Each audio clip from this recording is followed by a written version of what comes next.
Your third dead lavender this year, right? Bought it in May. Planted it in your best soil. Watered it every weekend. 6 weeks of bloom, and now it's a gray, woody husk leaning sideways in the dirt. It's not the plant. It's not your climate. It's not you. You're following tomato advice on a plant that evolved on a rock. I watched my neighbor kill 4 lavenders in 4 summers. A retired botany professor. The woman coaxes orchids to bloom in February. Couldn't keep one lavender alive for a year. Then last spring she flew to the lavender fields outside Sault in southern France. Came back, sat on my porch and said, "I finally get it. They don't water it. They don't feed it. They plant it in the worst rocks they can find and walk away for the summer." Today I'm giving you the 5 secrets that keep lavender alive and blooming for 10 to 15 years instead of dying in a single season.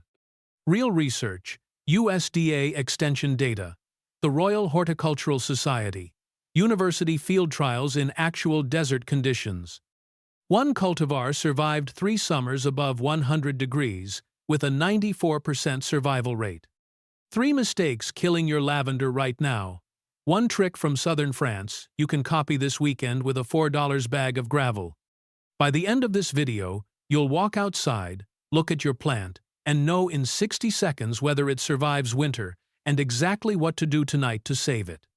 Stick around. Secret 5 is the one every garden center gets wrong when they sell you the plant. And Secret 1? That's the one that lets you leave for vacation, come home a month later, and find it thriving. Here's what nobody tells you. Lavender isn't a garden plant. It's a Mediterranean shrub. It evolved on rocky limestone hillsides in southern France, Spain, and the Greek coast soil so lean it would kill an American tomato in 3 weeks. The plant adapted, silver-gray foliage that reflects the sun, narrow, needle-like leaves that lock in water, a waxy coating that seals in moisture. Even the famous scent, those essential oils you smell when you brush past it, is a chemical defense against heat. Now look at what we do to it. We plant it in dark, rich potting mix. We mulch it with bark chips. We water it the second the leaves look dull. We feed it the same fertilizer we give the tomatoes. Every one of those acts of love is killing it. There's a term for what's going wrong here. Drought competence. It's a physical state the plant has to develop over its first 12 to 18 months in the ground. Lavender has to be trained to be drought tolerant. Nursery lavender hasn't been trained. It was raised in peat, under constant irrigation. It arrives at your house with shallow roots and soft tissue. Keep watering it like the nursery did, and those roots never go deep. The plant never hardens off. One wet week in July finishes it. Comfortable lavender is dying lavender. Grab a pen. 5 secrets, in order. Each one fixes something specific. Secret 5. The soil. Specifically, what you take out of it, not what you add. Most gardeners build lavender soil the way they build tomato soil. Compost, peat moss, rich organic matter. Stop. Lavender's roots evolved to hunt for water through mineral soil, sand, gravel, crushed limestone. Give it rich organic soil, and the roots stay shallow. They don't need to go deep. Then one wet week kills the plant. The recipe is the opposite of every garden bed you'll ever build. If you've got heavy clay or rich loam, dig out a planting area and refill it with 50% coarse horticultural sand, 30% crushed limestone gravel, between 1/4 and 1/2 inch, 20% aged compost. That's it. About $4 per plant. The premium lavender mix at the garden center, $15 to $20 for the same thing. Test it with your hand. Squeeze a fistful. If it holds its shape, you added too much organic matter. Start over. It should crumble the second you poke it. Now the pH. Lavender wants slightly alkaline soil, 6.7 to 7.3. Most American backyard soil sits at 5.5 to 6.5. That's acidic. Acidic soil locks up the nutrients lavender needs and cuts the plant's lifespan in half. Test with a $5 kit. If you're below 6.7, work in agricultural lime, about a tablespoon per gallon of soil mix, 2 weeks before planting. One warning: do not dig a hole in heavy clay and fill it with sand. That creates a bathtub effect. Water drains through the loose pocket, pools at the clay wall, and drowns the roots. If your soil is heavy clay, build a mound, at least 12 inches tall, 3 feet wide. Plant on top. Gravity pulls water away from the crown. That alone is the difference between life and death. Secret 4. The watering rule that sounds like neglect. 3 stages. Memorize them. Weeks 1 and 2. Water every 2 to 4 days, about a gallon per plant. Slow at the base. Month 1 to 2. Drop to once a week. Month 2 to 6. Every 7 to 10 days, but only if a probe says the root zone is dry.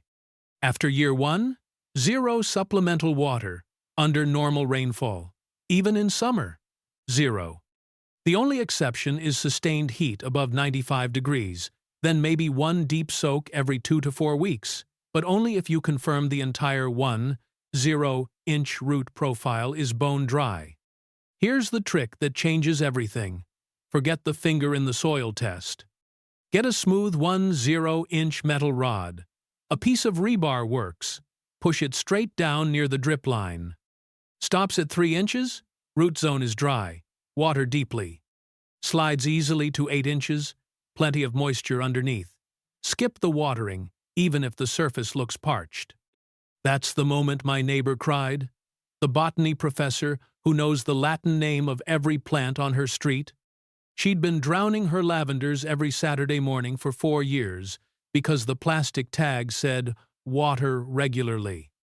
If this is changing how you think about lavender, hit subscribe. We bust garden myths like this every week. Secret 3. Sun, airflow, and the spacing rule almost nobody follows. Lavender needs 6 hours of direct sun minimum. 8 is better, but sun alone won't save it. The plant needs airflow. Without it, humidity builds up inside the foliage. Fungal pathogens move in. The woody base rots from the inside out. That's the #1 cause of midsummer lavender death. The fix is spacing. 2 to 3 feet apart for standard varieties. I know that looks ridiculous in May, staring at little 4-inch pots. Trust it. 2 years from now, those gaps close. The airflow you preserved is the only reason your plants are still alive. Here's a placement trick almost nobody talks about. Plant your lavender near stone walls, concrete walkways, brick patios, limestone borders. 2 reasons. 1, those surfaces act as thermal mass. They absorb heat all day, release it slowly at night. Stable microclimate. Protection from late spring and early autumn frosts. 2, concrete leaches, calcium carbonate, into the surrounding soil over time. That raises the pH, keeps it alkaline. You are literally building a little patch of Provence next to your driveway. And if you garden anywhere humid, basically anywhere east of the Mississippi, add a 1 to 2-inch layer of light-colored gravel around the base of each plant. Not bark, never bark. Bark, wood chips, compost mulch, they all trap moisture against the crown. That wet collar is exactly where fungal rot starts. Light-colored gravel does the opposite, dries instantly after rain, reflects light up into the lower foliage so the center of the plant stays alive, insulates the roots, cuts surface evaporation. Secret 2. The pruning cut that decides whether your lavender lives 4 years or 15. This is the single biggest mistake I see, and no garden center will warn you about it. Lavender has a woody base and soft green growth on top. The woody part, what botanists call old wood, does not regenerate. Almost no active buds. Cut into it, that branch is dead. Forever. Bare spot. No regrowth. Here's the rule. Prune twice a year. The months depend on the variety. English lavender Lavandula angustifolia, the cold hardy classic, hardy to zone 5, prune right after the first flush of flowers in early summer. then again in late August after the last flowers fade. Cut back 2/3 of the stem height, down to just above the bottom 2 sets of green leaves, never into the woody base. Lavandins, the big sterile hybrids like Phenomenal, Grosso, Provence, prune in spring as soon as new growth appears. Only cut back 1/3. These plants are naturally bigger. You're shaping a rounded dome, not shrinking it. Spanish lavender Lavandula stoecas, the one with the little rabbit ear bracts on top, prune in early spring, cut back 1/3, shear lightly again in late summer to keep it compact. The shape you want, no matter the variety, is a tight green dome. If you can see brown woody stems through the foliage, you went too far. Stop, let it recover. One critical warning. In cold zones, never prune in fall. Late pruning triggers tender new growth that can't harden off before freeze. You'll lose the plant. Wait until you see fresh green shoots in spring, then shape. One pair of cuts, done right, takes a plant that would have died in 4 years and stretches it to 15. Secret one, the one that lets you walk away for a month. Mulch with gravel, not organic matter. A 1 to 2 inch layer of pea gravel, crushed limestone, or small river stones, in an 1/8-inch circle around each plant. Here's what happens when you do this. Light-colored stones reflect sunlight up into the lower canopy. The foliage stays active. The center of the bush doesn't die out. No more old lavender splitting open in the middle. The gravel dries instantly after rain. The crown never sits in moisture. The layer underneath insulates the root zone. Cooler soil during the hottest part of the day. Slower evaporation. And the alkaline minerals slowly leach into the soil, reinforcing the pH the plant evolved for. Cost? About $5 for a 50-pound bag at any hardware store. Enough for 4 plants. The Lavender Care Kit at the Garden Center, $35 to $50, full of fertilizers and moisture-retaining mulches that will kill your plant faster. One container note. Do not put loose gravel at the bottom of a pot to improve drainage. It does the opposite. Soil physics creates a perched water table.